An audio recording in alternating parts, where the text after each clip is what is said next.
नमस्ते और आज की इस खास प्रस्तुति में आपका स्वागत है। आज हम इतिहास के एक ऐसे रोंगटे खड़े कर देने वाले मुकाबले की गहराई में जाने वाले हैं जिसके बारे में हम सबने कभी ना कभी जरूर सुना है। जी हाँ, हम बात कर रहे हैं दाविद और गोलियात की। आज हम इस कहानी के जरिए समझेंगे कि कैसे सच्चा विश्वास किसी भी विशाल चुनौती को धूल चटा सकता है। तो चलिए बिना किसी देरी के शुरू करते हैं। कहानी की शुरुआत होती है एक बहुत ही अनोखे चुनाव से। परमेश्वर ने भविष्यवक्ता शमूएल को एक बेहद खास और अहम काम सौंपा था, इज़राइल के अगले राजा को खोजना। अब ये बात इस पूरी कहानी की नींव है।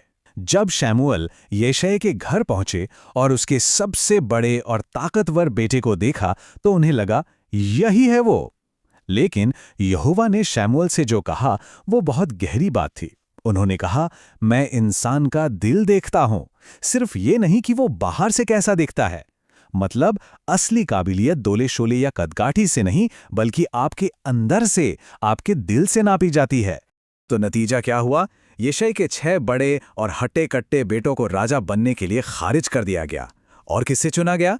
सबसे छोटे बेटे दाविद को। सोचिए, वो लड़का जो उस वक्त बस बाहर मैदान में अपनी भेड़ें चरा रहा था।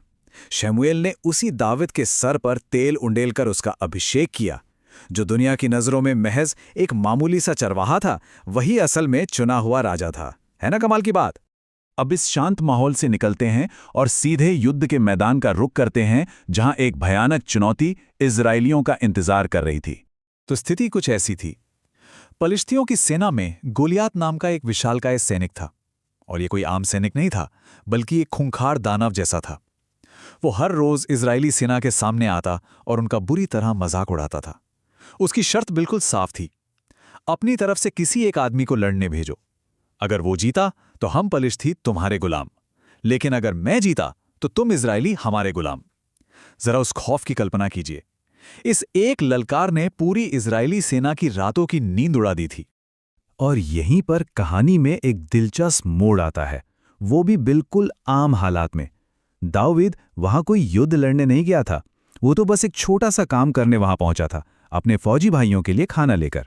और बस खाना पहुंचाने के सीधे साधे काम के दौरान ही दाऊद उस दानव की खौफनाक ललकार सुन लेता है।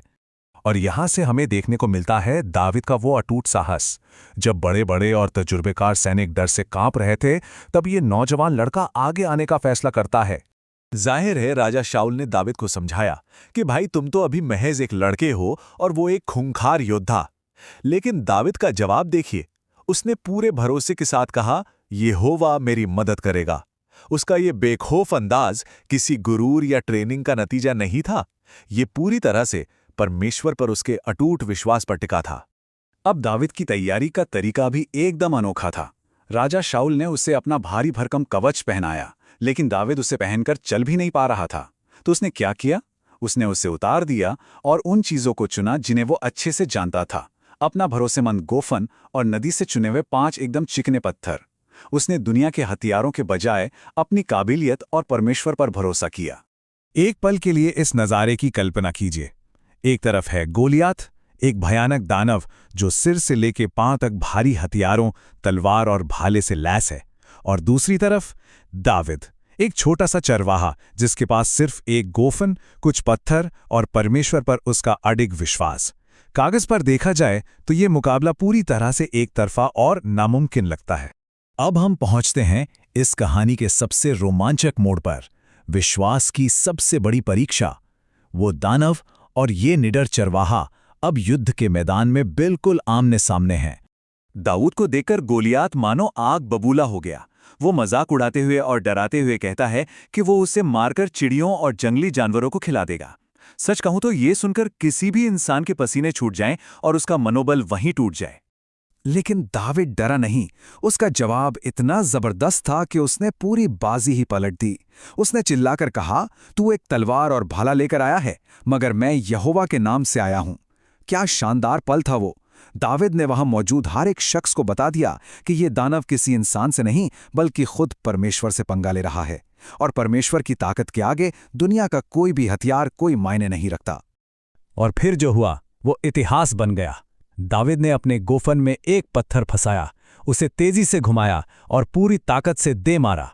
वह एक अकेला पत्थर सीधे गोलियात के माथे में जाकर धंस गया। वो अजेय लगने वाला दानव जो पल भर पहले तक दहाड़ रहा था, औंधे मुंह जमीन पर गिर पड़ा। उसे गिरता देख पलिश्ती सेना में ऐसी भगदड़ मची कि वो सब मैदान छोड़कर भाग खड़े हुए। सिर्फ एक वार ने यह साबित कर दिया कि इस शानदार जीत के पीछे सीधे तौर पर यहोवा का ही हाथ था। इस ऐतिहासिक जीत के बाद हमारे सामने एक बहुत ही गहरा सवाल आता है, क्या हम भी दाविद की ही तरह यहोवा पर पूरा भरोसा रखते हैं? ये कहानी हमें सोचने पर मजबूर करती है कि जब हमारी जिंदगी में गोलियात जैसी बड़ी बड़ी मुश्किलें और पहाड़ जैसी चुनौतियां सामने आकर खड़ी हो जाती हैं, तो क्या हम उसी असीम साहस और विश्वास के साथ उनका डटकर सामना करते हैं? आज की इस चर्चा को हम इस बहुत ही शक्तिशाली आयत के साथ खत्म करेंगे, जो आज का सबसे बड़ा सबक भी है। इंसानों के लिए ये नामुमकिन है, मगर परमेश्वर के लिए नहीं, क्योंकि परमेश्वर के लिए सब कुछ मुमकिन है।